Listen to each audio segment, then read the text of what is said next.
The elements of tragedy, according to Aristotle, are of six main ones: plot, character, diction, thought, and the spectacle means scenes, effect, and song, music, of which the first two are primary important. Most of the poetics is devoted to analysis of the scope and the proper use of these elements, with illustrative examples selected from many tragic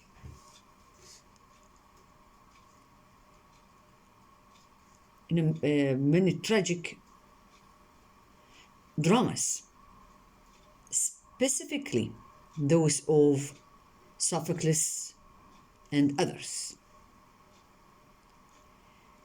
Aristotle's main points are of great value for an understanding of Greek tragic drama,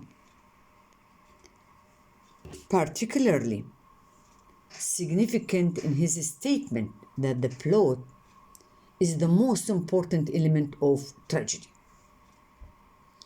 Tragedy is an imitation not of men, but of action and life, of happiness and misery. And life consists of action, and its end is a mode of activity, not a quality. Now, character determines men's qualities, but it is their action that makes them happy or wretched. The purpose of action in the tragedy, therefore, is not the representation of character. The character comes in as contributing to the action. Hence, the incidents and the plot are the end of the tragedy, which is the chief thing of all. Without action, there cannot be a tragedy. There may be one without character, the plot. Then it is the first principle, as it were the soul of tragedy. Character holds the second place.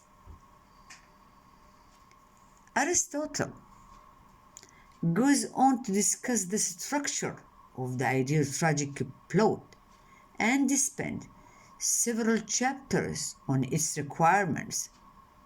He says that the plot must be a complete whole with a definite beginning, middle, and end. And its length should be such that the spectators can comprehend without difficulty both its separate parts and its overall unity. Moreover, the plot requires a single central theme in which all the elements are logically related to demonstrate the change in the protagonist's fortunes, with emphasis on the dramatic causations and probability of the events.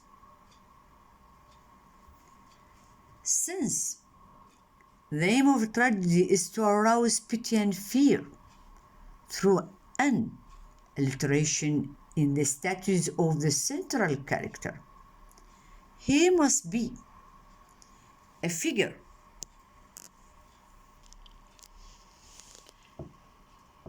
with whom the audience can identify and whose fate can trigger these emotions.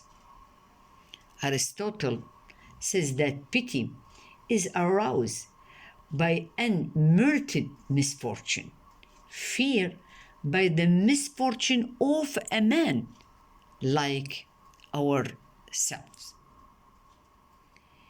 He surveys various possible types of characters on the basis of these premises. Then he defines the ideal protagonist as a man who is highly renowned and prosperous, but one who is not preeminently virtuous and just,